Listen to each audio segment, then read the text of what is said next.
नमस्कार सर्वांना, मी प्रांजली। उद्या आहे ऋषी पंचमी।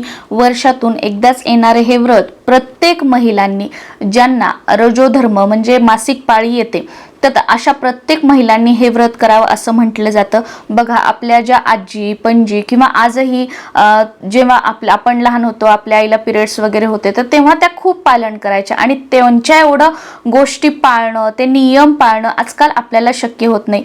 त्या सर्वजण एवढे नियम पाळायच्या। तेव्हा वास्तुशास्त्र नाही, कुठेही घर बनवायचे म्हणजे कोणती रूम कुठेही, घरात वस्तूही कोणत्याही कुठे ठेवल्या जायच्या। पण तरी सुद्धा त्यांच्या आयुष्यामध्ये ना पैसा कमी होता, पण सुख समाधान आणि घरामध्ये नेहमी बरकत असायची। आज आपण वास्तुशास्त्र, यंत्र, सगळ्या गोष्टी जिथल्या तिथे सगळं बघून करतो। हातामध्ये हे खडे घाल, गळ्यामध्ये त्या वस्तू घाल, पण तरी सुद्धा ती मनशांती, ती भरभराट जी म्हणतो आपण घरामध्ये, ती आपल्याकडे नाहीये। ते जे सुख आहे, जे नवरा बायको मधलं प्रेम होतं, जो एकोपा होतो, तो आपल्याकडे आज नाहीये। कुठे ना कुठे तरी त्या महिला ज्या आहेत तर ह्या गोष्टींचं पालन करायच्या। आणि असं म्हटलं जातं की हे ऋषी पंचमी जे व्रत आहे ना, तर महिलांना जो मासिक धर्म येतो, तर त्या काळामध्ये किंवा आपण आजकाल हे पाळत नाही, हे काही नाही, हे देवानं दिलेलंच आहे, ह्याचं काही हे का, म्हणजे ज्याचे त्याचे विचार बघा, ज्याच्या त्याच्या भावना, ज्याच्या त्याच्या जागी जे ते योग्य आहेत। आपण याला म्हणजे मी असं नाही म्हणत, पण ज्याचे त्याचे विचार। पण तुम्हाला जर वाटत असेल की हो, मासिक पाळीमध्ये माझ्याकडून पण काही पाळणं होत नाही, तर त्यासाठी तुम्ही हे व्रत करू शकता। कारण असं म्हटलं जातं याचे जे दोष आहेत ना, ते आपल्या मिस्टरांना लागत असतात आणि त्यांना बैलाचा जन्म मिळत असतो। तर हे दोष आणि अजून बरंच काही मी तुम्हाला सांगते। एक छोटीशी कथा आहे, त्याच्यामध्ये सांगितलेलं आहे की हे व्रत का करावे, आणि आवर्जून हे ऐका, कारण प्रत्येकाच्या मागे काय शास्त्र आहे, कधीपासून चालत आलेले आहे, कधीही न माहीत असणारी माहिती तुम्हाला माहिती होईल। ऐका ऋषीश्वरांनो तुमची कहाणी। आटपाट नगर होतं, तिथे एक ब्राह्मण होता। तो आपली शेतीभाती करून सुखात नांदत होता। एके दिवशी त्याची बायको शिवेनाशी झाली, विटाळ तसाच घरात कालवला। त्या दोषानं काय झालं, तिचा नवरा पुढच्या जन्मी बैल झाला। त्या बाईला आपला कुत्रीचा जन्म आला। देवीची करणी, दोघही आपल्या मुलाच्या घरी होती। तो मोठा धार्मिक होता, देवधर्म करी, श्राद्ध पक्ष करी, आपल्या ब्राह्मणांचा समाचार घेई। एके दिवशी त्याच्या घरी श्राद्ध झालं। बायकोला सांगितलं, आज माझ्या आईचं श्राद्ध आहे, खीरपुरीचा स्वयंपाक बनव। इतक्यात काय चमत्कार झाला, खिरीचं भांड उघडं होतं, त्यात सर्पानं आपलं गरळ टाकलं। हे त्या कुत्रीनं पाहिलं, मनात विचार केला, ब्राह्मण खीर खातील नि मरून जातील, मुलाला ब्रह्महत्येचं पाप लागेल, म्हणून उठली, पटकन खिरीच्या पातेल्याला शिवली। ब्राह्मणाच्या बायकोला राग आला, तिने जळतं कोलीत घेतलं आणि कुत्रीच्या कमरेत मारलं। तो स्वयंपाक टाकून दिला, पुन्हा स्वयंपाक केला, ब्राह्मणांना जेव घातलं, कुत्रीला उष्टमाष्ट देखील घातलं नाही। सारा दिवस उपास पडला। रात्र झाली तेव्हा ती आपल्या नवऱ्याजवळ म्हणजे बैलाजवळ गेली आणि आक्रोश करून रडू लागली।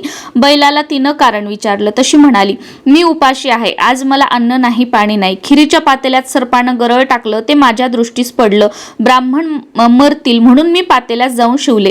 माझ्या सुनेला राग आला, तिने जळकं कोलीत घेऊन माझी कंबर मोडली, माझं सारं अंग दुखत आहे, याला मी काय करू। बैलानं तिला उत्तर दिलं, तू आदल्या जन्मी विटाळशीचा विटाळ घरात कालवलास, त्याचा संपर्क मला झाला, त्या दोषानं मी बैल झालो। आज माझ्या मुलानं मला नांगराला धरलं, तोंड बांधून मला मारलं, मी देखील आज उपाशीच आहे, त्याचं श्राद्ध फुकट गेलं। हे भाषण मुलानं ऐकलं, लगेच उठून बाहेर आला, बैलाला चारा घातला, कुत्रीला अन्न घातलं, दोघांना चांगलं पाणी प्यायला दिलं, मनात फार दुःखी झाला।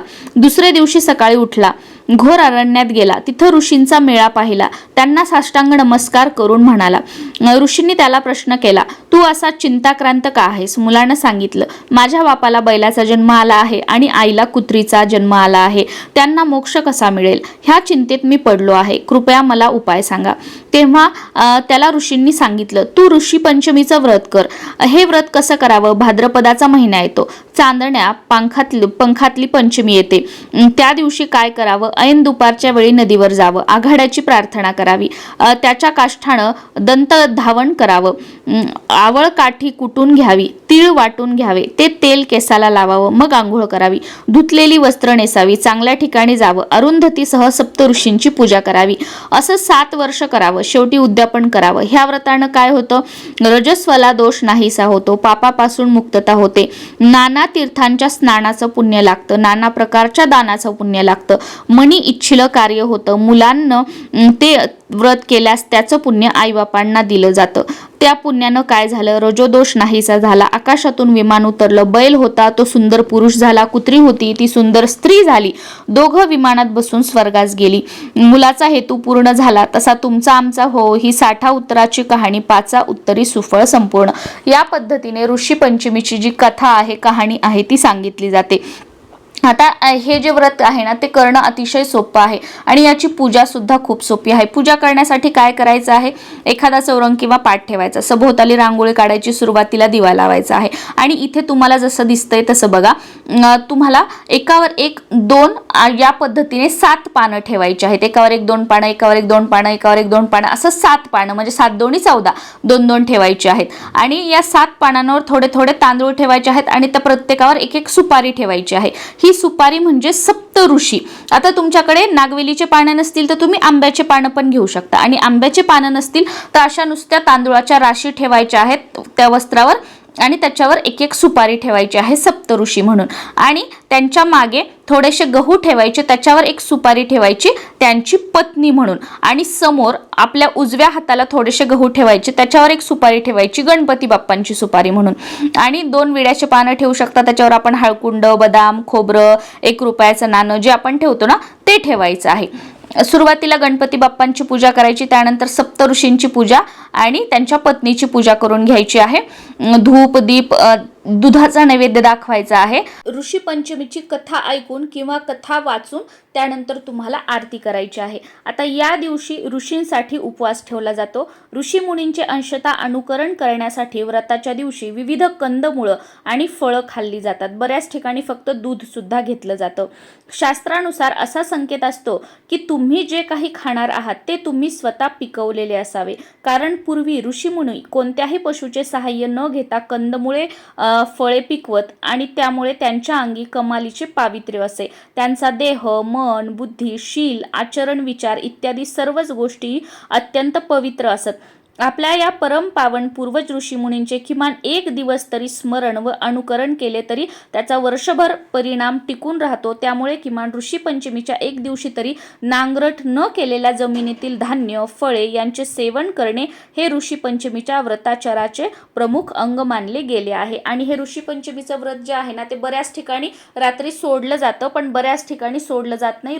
दुसऱ्या दिवशी ऋषी पंचमीचा जो उपवास आहे, या पूजेची उत्तर पूजा केली जाते आणि उपवास सोडला जातो. उत्तर पूजा कशी करायची, दिवा लावायचा, धूपदीप दाखवायचं, दुधाचा किंवा फळाचा नैवेद्य दाखवायचा आहे आणि ह्या सगळ्या सुपाऱ्या वगैरे जे आहेत हे सगळं साहित्य विसर्जन करायचं आहे. ह्यातलं काहीच ठेवायचं नाहीये.